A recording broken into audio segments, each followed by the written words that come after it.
IPL এর ইতিহাসে সব থেকে সফলতম টিম, সব থেকে সফলতম ক্যাপ্টেন। হ্যাঁ, একদম ঠিক, আমরা ঠিক ধরেছি। যে টিম 16টা সিজনে 14টা সিজন সেমিফাইনাল, এবার most of the season final এবং 5টা ট্রফি জিতেছে। ঠিক কথা, শুধু ক্যাপ্টেন চেন্নাই সুপার কিংসের নয়, ওয়ার্ল্ডের বিশ্ব অন্যতম ক্যাপ্টেন মহেন্দ্র সিং ধোনির টিম চেন্নাই সুপার কিংসের আমরা রিভিউ করতে যাচ্ছি। তাদের কোথায়, আমরা তো জানি যে অকশন টেবিলে তারা প্লেইং 11 সাজিয়ে নেয় এবং অকশন টেবিলেই মানে মোস্ট অফ দ্য ম্যাচ তারা জিতে যায়, এমন ভাবে টিমটা তারা বানায়। 22 জনের স্কোয়াড থাকে, 11 জন প্রথম 11 তারা সিলেক্ট করে নেয়, কারণ তাদের যে এক্সপিরিয়েন্স। এবং এটা আমি বলতে চাই যে যাদের যে coach Steven Fleming plus MS Dhoni, Michael Hussey যারা থাকছে, এদের কম্বিনেশনে এরা মানে অকশন টেবিলে এরা মানে প্লেইং 11 সাজিয়ে নেয়। হ্যাঁ, এবার কি হয় না, প্লেইং 11 এবার আমরা ভাবছি যে অনেক, আমরা আগে ভাবতাম যে এটা হলো যে এজেড টিম, ওল্ড মানে ওল্ড টিম ছিল, কিন্তু এখন কিন্তু সেটা নেই। কারণ এখন কিন্তু ওল্ড টিম নিয়েও তারা চ্যাম্পিয়ন হয়েছে, একদম সেনারসনের আমলে চ্যাম্পিয়ন হয়ে গেছে। কিন্তু এই টিম যে আছে, ইয়াং এবং ওল্ড জেনারেশন নিয়ে টিমটা কম্বাইন করা আছে।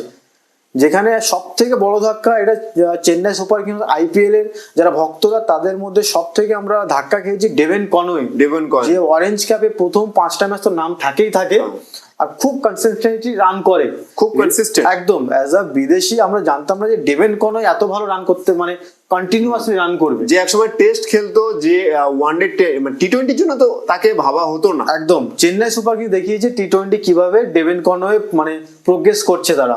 তার সঙ্গে আমাদের ঋতুরাজ গায়কোয়াড় ওপেন করবে। আমি প্লেইং 11টা আপনাদের বলি। আমার মতে ডেভন কনওয়ে যখন নেই, সেখানে আমি আমার মতে বলছি অজিঙ্ক্য রাহানে, ঋতুরাজ গায়কোয়াড়, তারপরে আসছে আমাদের সমীর রিজভি, তারপরে আসছে শিবম দুবে, তারপরে আসছে ড্যারিল মিচেল। আপ ডাউন হবে, Daryl Mitchell, MS Dhoni, Rabindra Jadeja, তারপরে আসছে শার্দুল ঠাকুর, তারপরে আমাদের মহেশ পাতিরানা, টিকসানা, এবার দীপক চাহার এবং মুকেশ চৌধুরী। আমার মতে এটাই বলে, কারণ left arm, right hand plus আমাদের death over, Mahesh Theekshana, mystery spinner নিয়ে কম্বাইন্ড আমি করলাম। এবার প্লেইং 11 আলাদা হতেই পারে। প্লেইং 11 যেমনটা তুই বললি সবকিছু ঠিক আছে, আমার দিক থেকে একটু চেঞ্জেস থাকবে। ওপেন করবে, আমার মনে হয় ওপেন করা উচিত ঋতুরাজ গায়কোয়াড় আর রচিন রবীন্দ্রাকে। ওয়ান ডাউনে আসবে অজিঙ্ক্য রাহানে, তারপরে আসবে ড্যারি মিচেল, তারপরে আসবে শিবম দুবে, তারপরে আসবে সমীর রিজভি, তারপরে রবীন্দ্র জাদেজা, দেন MS ধোনি, শার্দুল ঠাকুর, দীপক চাহার, তারপরে আসা উচিত তিক্সানা কিংবা পাথিরানা, দুজনের মধ্যে একজন স্কোয়াডে থাকবে। যদি পাথিরানা থাকে তাহলে তিক্সানা ইম্প্যাক্টে আসবে।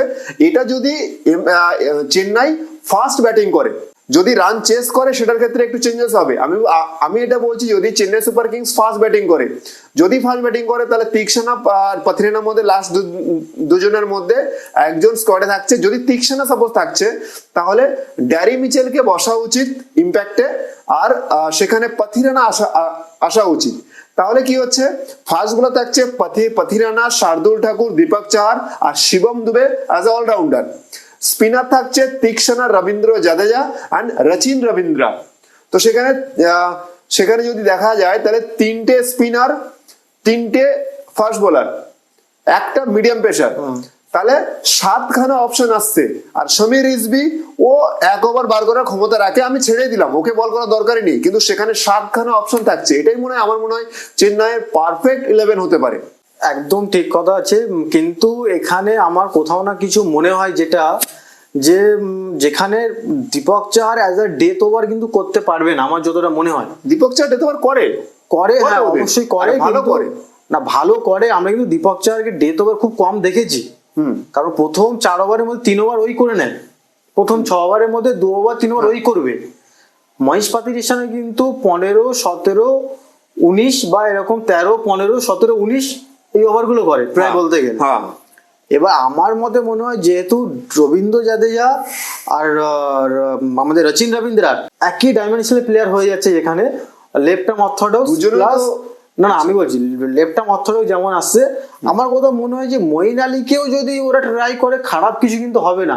কারণ ওখানে 3টে চেন্নাইয়ের পিচে 7টা যে ম্যাচ হবে, একটা অফ স্পিনার পাচ্ছে, একটা মিস্ট্রি স্পিনার পাচ্ছে, একটা লেফট আর্ম অর্থোডক্স পাচ্ছে। মিষ্টি স্পিনার কে? তিক্সানা। তিক্সানা মিস্ট্রি থাকছে, অফ স্পিনার কে? মঈন আলী থাকছে। আর আবার আবার সেই কিন্তু ফিঙ্গার স্পিনার রবীন্দ্র জাদেজা আছে। না, রবীন্দ্র জাদেজা হলো অর্থোডক্স, তিনটে টাইপের স্পিনার হয়। রচিন রবীন্দ্রও ফিঙ্গার স্পিনার। না, রচিন রবীন্দ্র অর্থোডক্স।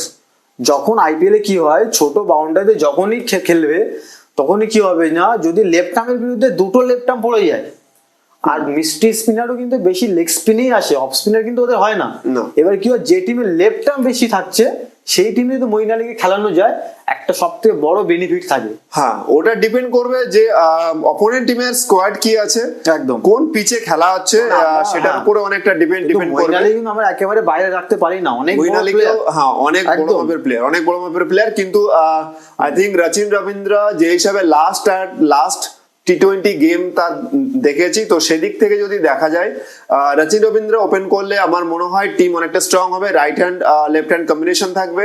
সব থেকে চেন্নাইয়ের বড় অকশনে সব থেকে বড় পাওয়া সেটা হলো ড্যারিল মিচেল। আমরা সবাই চাইছিলাম যে ড্যারিল মিচেল এমন একটা প্লেয়ার যে স্পিন ফাস্ট বোলার দুটোই ভালো খেলে, যে ও মানে ম্যাচ উইনার যদি খেলে, কত কনসিস্টেন্সি পারফরমেন্স করে নিউজিল্যান্ডের হয়ে। আমরা লাস্ট ওয়ার্ল্ড কাপেও দেখেছি, লাস্ট টি20 ওয়ার্ল্ড কাপেও দেখেছি, নিউজিল্যান্ডের নিজস্ব ইন্টারন্যাশনাল ক্যারিয়ারেও দেখেছি। ড্যারিল মিচেল কমপ্লিটলি একটা ভালো প্লেয়ার, আর ওর যে স্লো আর মিডিয়াম পেসার, ওটা চেন্নাইয়ের পিচে অবশ্যই কাজে আসবে। তো ড্যারিল মিচেল ওদের খুব বড় একটা মানে অকশন গেছে। আমরা চেয়েছিলাম ড্যারিল মিচেল এরকম একটা ভালো টিমে বা ভালো কন্টিনিউ খেলুক। ও যেমন রাজস্থানে ছিল, কন্টিনিউ চান্স পেতো না, একটা দুটো ম্যাচ, কিন্তু খুব ভালো ট্যালেন্ট প্লেয়ার। এটা 4 নম্বরে যেখানে আম্বাতি রাইডু নেই, আম্বাতি রাইডু যেমন পেস স্পিনার দুটোই ভালো খেলতো, ড্যারিল মিচেল পুরোটাই খুব ভালো, মানে আমার কি বলবো, খুব ব্রেন লাগে ড্যারিল মিচেলকে ওরা পারচেস করেছে। এটা খুব ভালো একটা স্মার্ট চয়েস হয়েছে ওদের।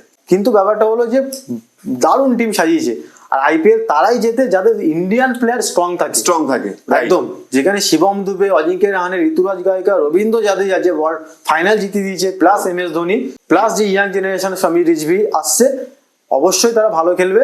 আর শার্দুল ঠাকুর অবশ্যই ভালো বলে, আমরা জানি ওর ইকোনমি বেশি হাই, বাট ও উইকেট টেকিং অ্যাজ আ চেন্নাইয়ের বিরুদ্ধে, প্লাস উইকেট কিপার থেকে ধোনি সাহায্য করবে। এবছরও মনে হচ্ছে চেন্নাই আমাদের কোয়ালিফাই করবে, ফাইনাল করবে। মনে হচ্ছে যে 9টা টিম লড়াই করছে চেন্নাইয়ের সাথে ফাইনাল খেলার জন্য, যেটা হতে মানে হয় অ্যাকচুয়ালি। না, ফাইনাল খেলার জন্য বলতে 4টে টিমের মধ্যে 4টে টিম যেটা কোয়ালিফাই করে তার মধ্যে, কারণ ফাইনাল যে চেন্নাইকে ডিরেক্টলি ফাইনালে চলে যাওয়া, তাহলে আমি অ্যাজ আ লখনৌর ফ্যান, তাহলে আমি কি জন্য আর খেলা দেখবো, তাহলে তো চেন্নাইয়ের খেলা দেখবো।